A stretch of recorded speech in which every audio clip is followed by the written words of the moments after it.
if we reverse that, then we have u squared is 4b. Yeah?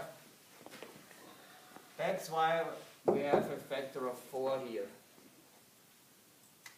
So, and now we can calculate the voltage across our resistance due to noise. And this will lead us to an equivalent circuit diagram for a classic resistance if we are reliant to noise.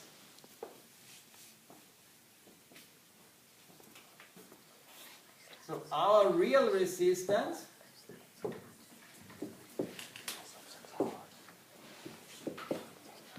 can be seen as an ideal resistance. This is noise-free. As a noise-free resistance plus an additional voltage source, U noise or V noise, and an ideal resistance in series. So that means that every practical resistance in your circuit has to be replaced by our equivalent circuit diagram of a resistance.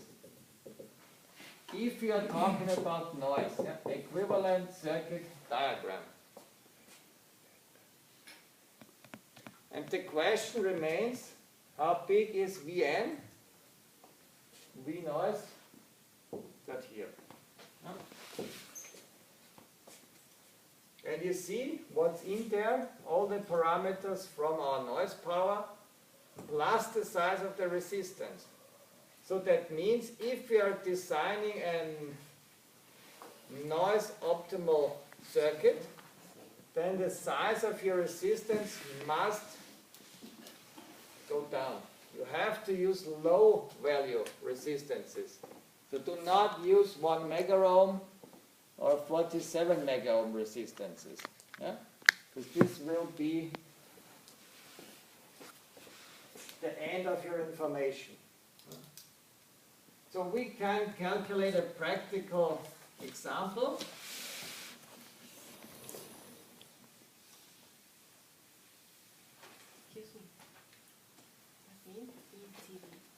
Equivalent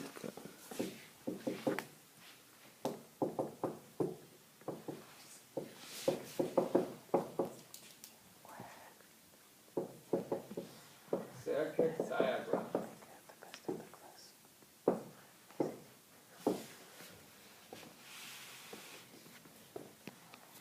So every practical resistance is given by an ideal noise-free resistance plus a noise source.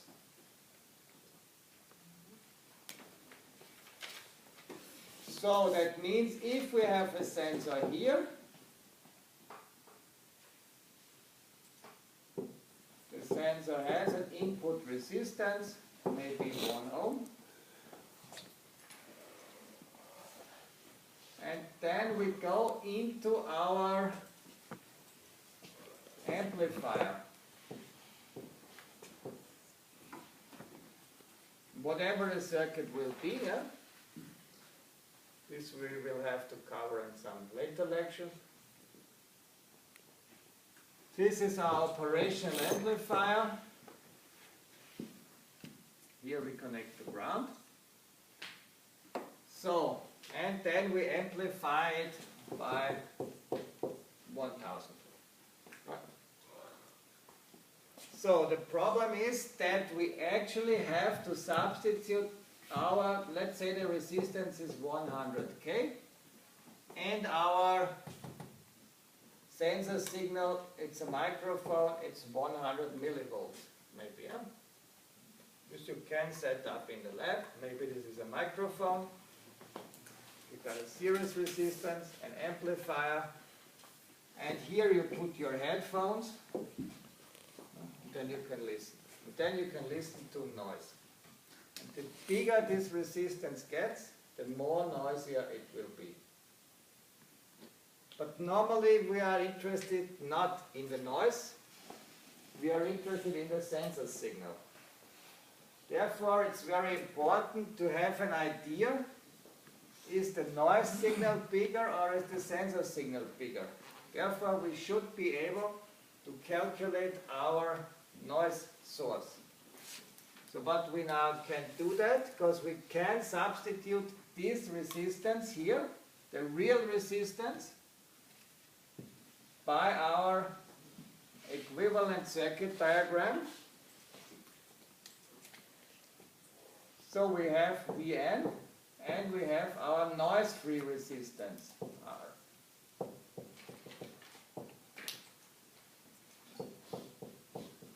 Same value, 100K. The question remains, how big is Vn, noise voltage? And the noise voltage you can calculate.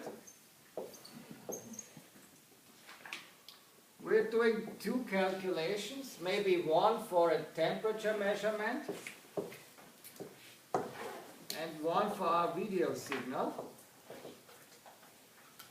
So one times this might be a temperature sensor, and in the other case it might be a video camera.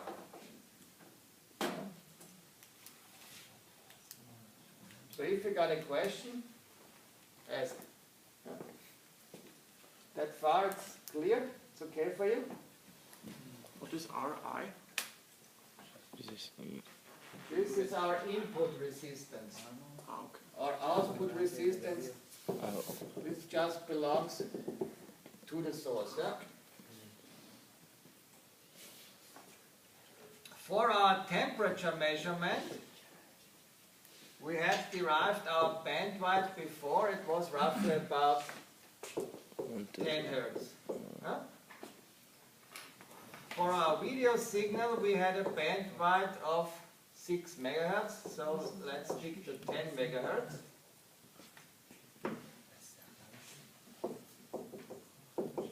And this will give us different noise voltages, because we have the noise.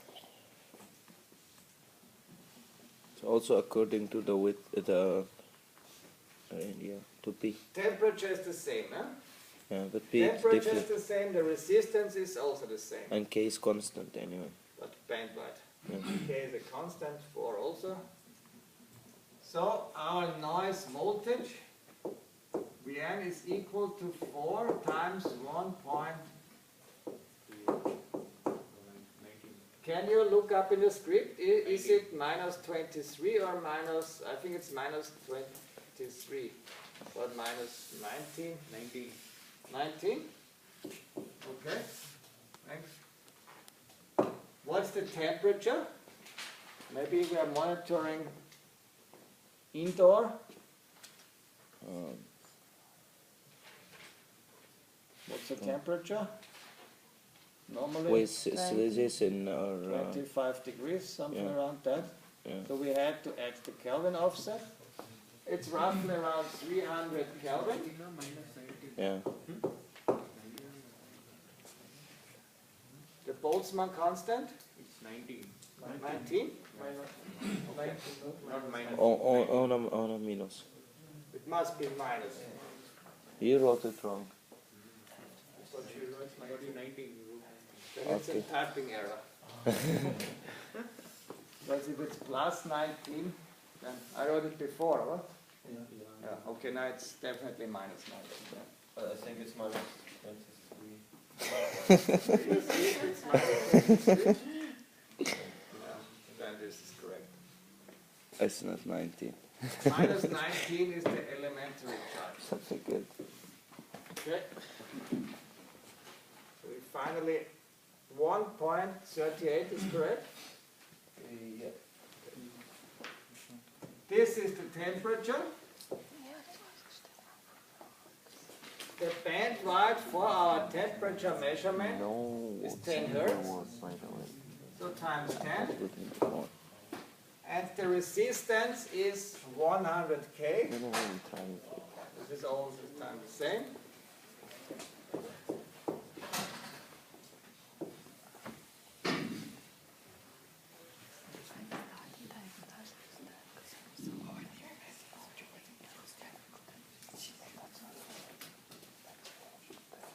Okay, so it's 4.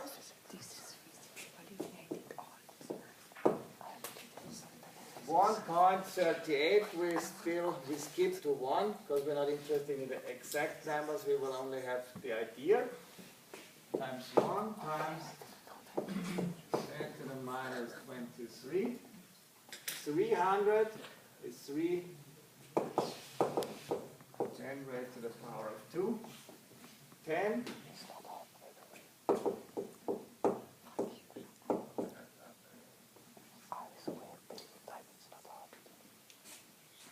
Four times 3 is also roughly about 10.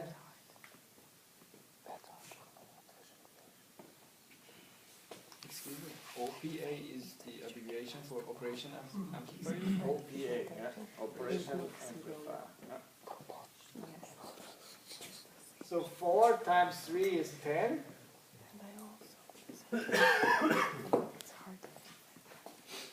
It's minus 23, minus 21, minus 20, minus 15, minus 14.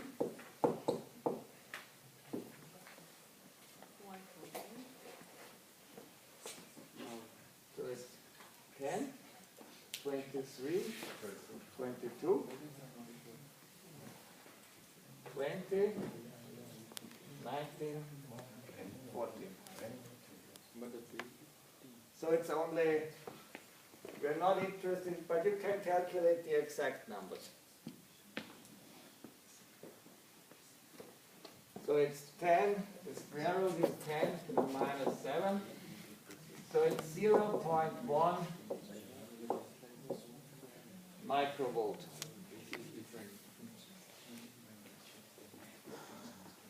What is the exact number?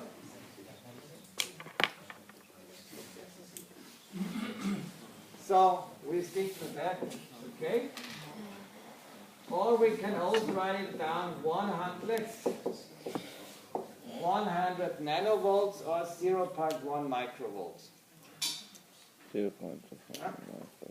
For our temperature measurement. That means that the source here for our temperature measurement is 0.1 microvolt.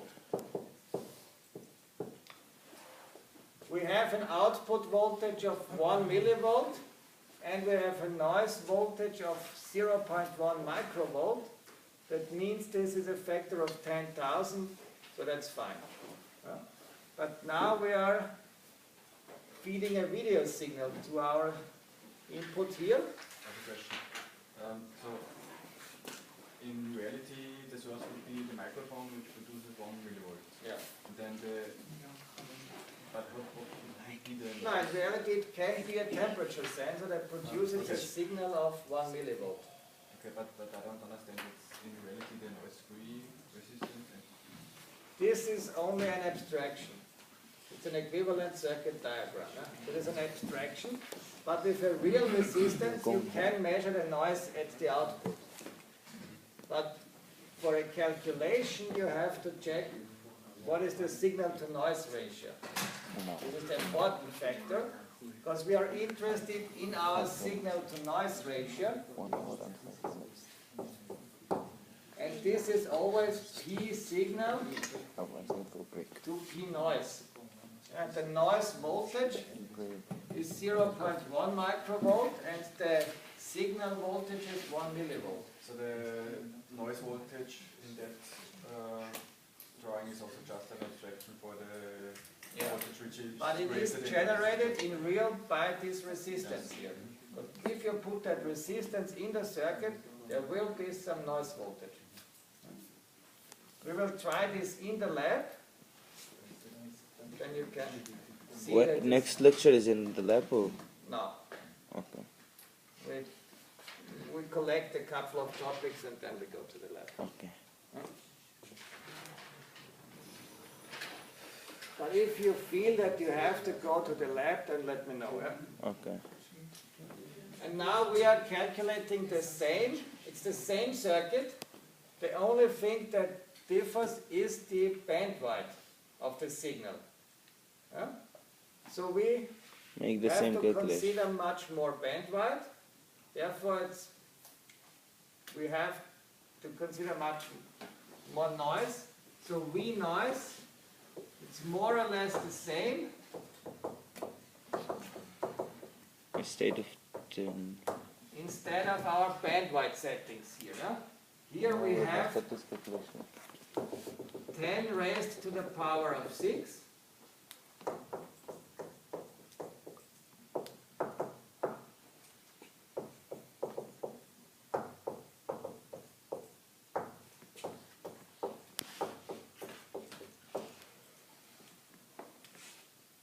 It's 10 minus 22 minus 20 minus 14 minus 9.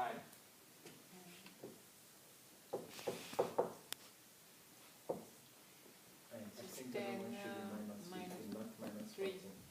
The first one. You should be minus 15, Yeah. but you did the calculation, it's minus 14. Because we have minus 20. Yeah, but Because 4 it's not and a 3 is problem. also 10. Sure. Okay. Then it's minus 22, minus 20, minus Yeah, that 19, is correct. minus 14. Yeah. Huh? But now we have the square root of 10 to the minus 9th. That means it's 3 times 10 to the minus 4. But maybe you can do the calculation.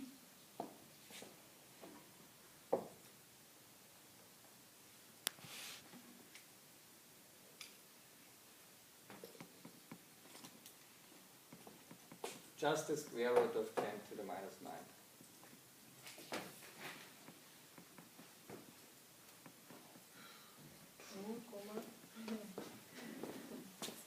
Shit. Okay, 3 times 10 to the power of minus 4. That's okay. Okay.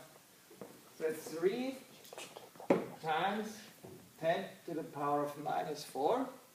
That means it's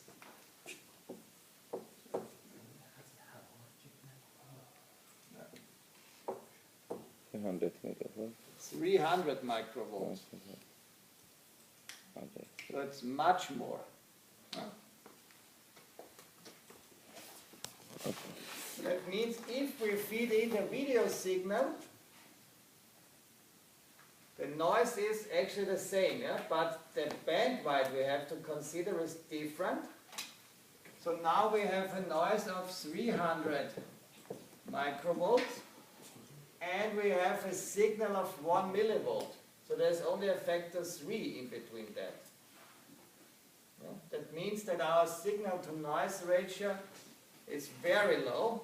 What is the consequence? The video signal will be very noisy. So it will not be a good picture. What can we do about that? 300. It's 300 microvolts. Because it's 300 times minus 6. This is the microvolt. So that means that this will not be a good choice. You can do a temperature measurement, but it's not a good choice for the input section of a video amplifier. So if you're looking about video technology, you always will find only very low resistances in front of your amplifier input. The best is no resistance in front of the input. Yeah? Why just don't skip the resistance in front of the... Normally we will skip it, yeah? But this is just an example to make things clear. We will skip the temperature noise. For temperature measurement, it doesn't make so much problems Because of the result. because of the reduced bandwidth. Yeah? Because for temperature measurement, you can put the filter in here and reduce the bandwidth to 10 Hertz. Then all the noise is skipped out. But for a video signal, your bandwidth must be 10 megahertz. So it's a factor million more. But in any case, you will not have such a high resistance in series to your amplifier input. This is not a good idea if you are designing for a high quality circuit. So below 10 megahertz, we can't get good resolution for the video. Below 10 megahertz, can we get good resolution for the video? For the video, Yeah. you have to lower your resistance, not 100 kilo ohms. If you need, sometimes you have to have a resistance in front of your amplifier because of impedance matching, but then you're talking about the resistance, something about 50 ohms or 75 ohms. This is the characteristic impedance of your transmission line.